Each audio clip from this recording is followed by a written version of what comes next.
존경하는 국민 여러분, 그리고 해외에 계신 재외 국민 여러분, 안녕하십니까?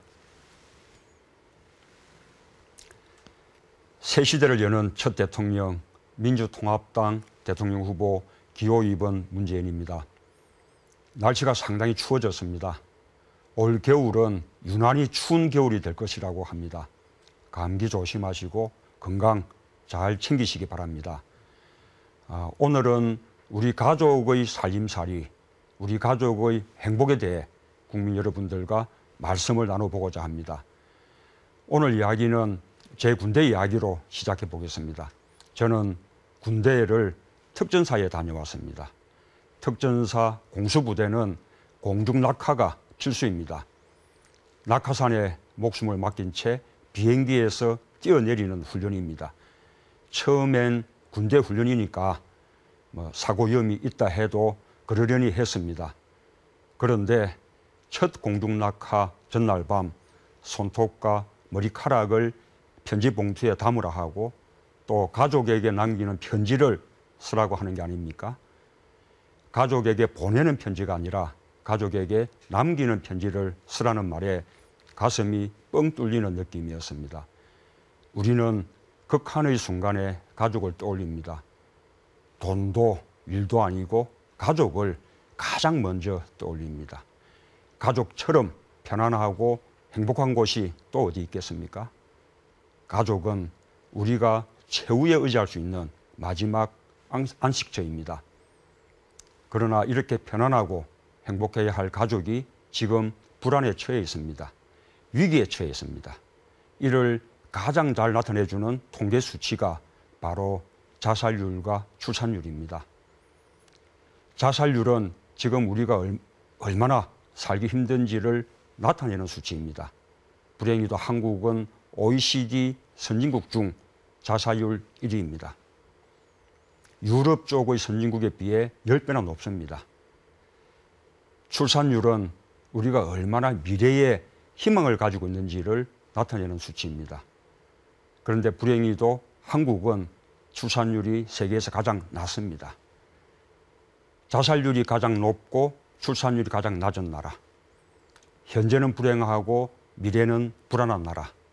그런 나라가 지금 우리 대한민국입니다. 오늘의 노동으로 내일의 행복을 꿈꿀 수 없는 나라. 국민들이 하루하루를 불안 속에 살아가는 나라. 그런 나라가 바로 지금 대한민국입니다. 사랑하는 국민 여러분, 이명박 정부 5년 동안 대한민국의 불안과 위험이 너무 많아졌습니다. 양극화가 심해져서 하루하루 희망이 꺾이고 있습니다. 사랑하는 사람과 결혼해서 가족을 이뤄 아들, 딸 낳고 행복하게 살겠다는 소박한 꿈마저 꾸기 어려워졌습니다. 국민들이 매일매일 상처받고 있습니다. 이명박 정부 5년 동안 돈이 먼저고 또 재벌이 먼저였기 때문입니다. 학연과 지연이 먼저였기 때문입니다. 사람이 먼저였다면 지금과 같은 고통과 불안은 없었을 것입니다. 사랑하는 국민 여러분, 우리 가족들을 힘들게 하는 불안과 위험을 덜어드리고 안심과 치유를 드리겠습니다. 이명박 정부가 불안과 위험의 시대였다면 문재인 정부는 안심과 치유의 시대가 될 것입니다. 저는 힐링 대통령이 되겠습니다. 제가 꿈꾸는 대한민국은 상처받지 않는 그런 꿈 같은 나라가 아니라 상처를 입더라도 털고 일어나서 새롭게 시작할 수 있는 그런 기회를 주는 나라입니다. 경쟁과 패배자가 없는 나라가 아니라 재기할 수 있는 그런 기회를 주는 나라입니다. 패자 부활전이 있고 사회 안전망이 있는 나라입니다. 그것이 제가 꿈꾸는 복지국가이고 또 사람이 먼저인 세상입니다. 저 문재인이 이루려는 가족 행복 시대, 복지국가의 첫 번째 공약은 의료비 부담에서 자유로운 대한민국을 만드는 것입니다. 이를 위해 국민의 의료비 부담이 한 해에 100만 원을 넘지 않도록 하겠습니다. 돈이 없어서 병원에도 못 가고 또 중병에 걸리면 가정에 무너지는 일이 대한민국에서 절대 생기지 않도록 하겠습니다. 서민일수록 의료비가 가계에 큰 부담입니다. 아직도 많은 분들이 몸이 아파도 곧장 병원에 못 가고 돈 걱정부터 하십니다. 실제로 무거운 병에 걸리면 의료비가 수천만 원에 달해서 가계에 엄청난 부담이 됩니다. 간병 때문에 온 집안이 엉망이 됩니다. 저 문재인이 바꾸겠습니다. 돈보다 생명이 먼저입니다. 사람이 먼저입니다. 국민건강보험 하나면 충분한 나라로 만들겠습니다. 저 문재인의 가족 행복을 위한 두 번째 공약은 서민들의 빚 걱정을 덜어드리는 것입니다. 이명박 정부 5년 동안 한국은 빚더미 공화국이 되었습니다. 가계부채는 1,000조 원에 육박하고 두 가구 중에 한 가구가 빚더미에 올라 있습니다. 국민 1인당 빚이 2천만 원입니다. 가계부채가 제대로 해결되지 않으면 가정경제가 파탄나는 수준을 넘어서 금융권과 경제 전반이 위기에 빠질 수 있습니다. 가계부채 문제는 지금 한국 경제의 시한폭탄입니다.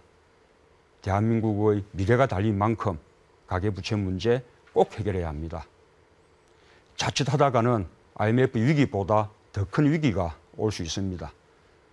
먼저 약탈적 대출로부터 서민을 보호하기 위해 이자를 연 25% 이상 받지 못하게 하겠습니다. 이를 위반한 이자 계약은 무효로 하고 원금을 초과하여 이자를 냈으면 원금을 탕감하겠습니다. 신용불량자가 경제 활동에 빨리 복귀할 수 있도록 회복금융을 통해 지원하겠습니다. 개인 회생 기간을 지금 5년에서 3년으로 단축하겠습니다. 가족 행복을 위한 공약을 국민 여러분께 말씀드리다 보니 저를 키워주신 어머니가 생각납니다. 누군가 제게 물었습니다. 인생에서 가장 고마운 사람이 누구입니까? 저는 대답했습니다. 어머니와 아내입니다. 그가 다시 물었습니다. 한 사람만 꼽는다면 누구입니까? 저는 잠깐 생각한 후에 다시 대답했습니다. 어머니입니다.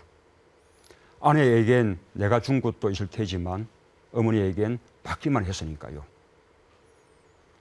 대학생 시절 유신 반대 시위를 주동해 구속된 후 구치소에서 검찰로 이송되는 날 호송차 뒤로 따라오면서 손을 휘저으시던 어머니를 보았습니다.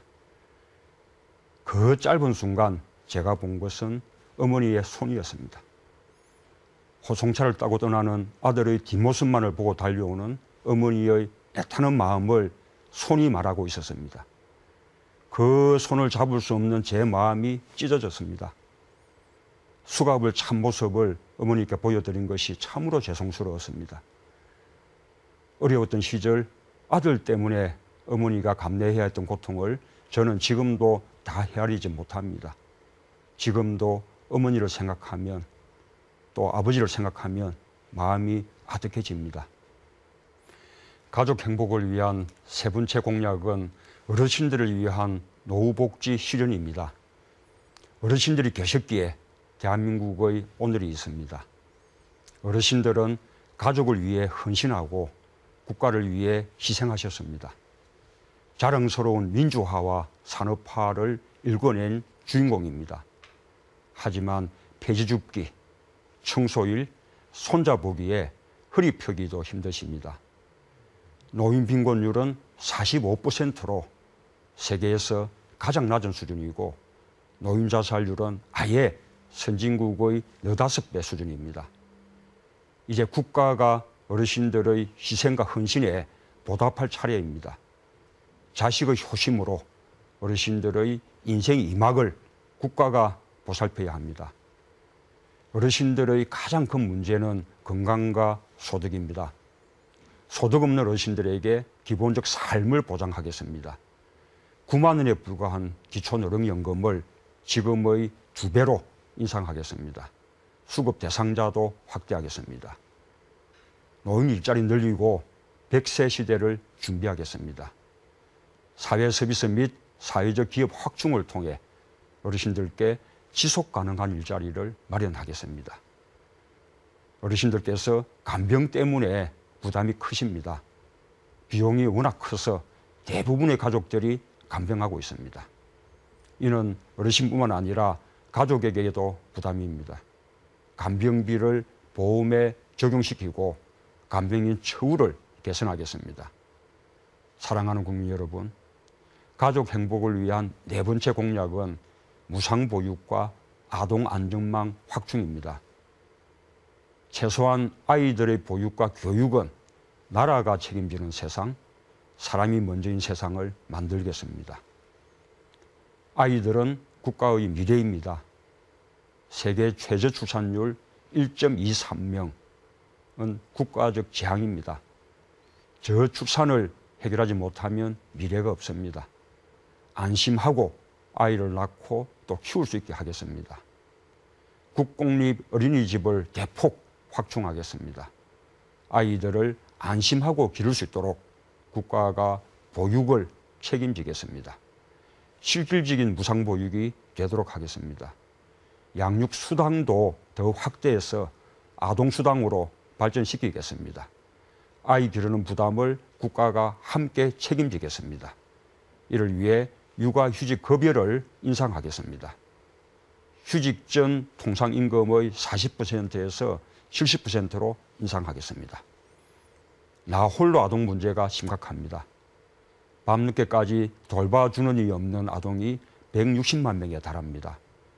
방과 후 학교와 지역 도서관, 아동센터가 서로 연계해서 나홀로 아동이 발생되지 않도록 시스템을 구축하겠습니다. 존경하고 사랑하는 국민 여러분, 이명박 정부 새누리당 집권 5년 동안 1%의 재벌과 특권층에게 성장의 과실이 집중되었습니다. 반면에 99% 보통 사람들은 불안을 숙명처럼 떠안고 살아가야만 하는 신세가 됐습니다. 박근혜 후보는 어떻습니까? 박 후보의 경제민주화 공약들은 재벌들의 로비로 어느샌가 설거머니 유야무야 되고 말았습니다. 경제민주화를 주도적으로 추진하던 김종인 위원장은 더 이상 보이지 않습니다. 박근혜 후보는 국민들 앞에서 이렇게 말했습니다. 전통시장 보호를 위해 대형마트 규제를 철저히 하겠다. 그러나 정작 이번 국회에서 새누리당은 유통산업발전법 개정안 처리에 반대했고 지금 법안 통과가 무산될 위기에 처해 있습니다. 박근혜 후보는 또 이렇게 공언했습니다. 최저임금을 물가 상승률과 경제 성장률을 합한 숫자 이상으로 인상시키겠다. 그러나 정작 이번 국회에서 새누리당은 최저임금법 개정안 처리를 반대하고 있습니다. 도대체 박근혜 후보의 약속을 어떻게 믿겠습니까? 박근혜 후보 공약만 많이 할 뿐 실제 국회에서는 새누리당이 공약한 법안의 통과를 반대하고 있습니다. 박근혜 후보는 이명박 대통령과 똑같이 재벌과 특권층의 이익을 최우선시하고 서민과 약자의 권리 보호에는 무관심합니다. 박근혜 후보는 이명박 대통령의 후계자일 뿐입니다. 최악의 이명박 정부 5년, 이명박 대통령과 박근혜 후보가 공동 책임입니다. 회사가 부도나면 회장과 사장의 공동 책임입니다. 국민 여러분, 어린 시절 저를 키운 8알은 가난이었습니다. 어머니의 연탄 배달 역할을 밀고 끌며 늘 또 다른 미래, 새로운 세상을 꿈꿨습니다.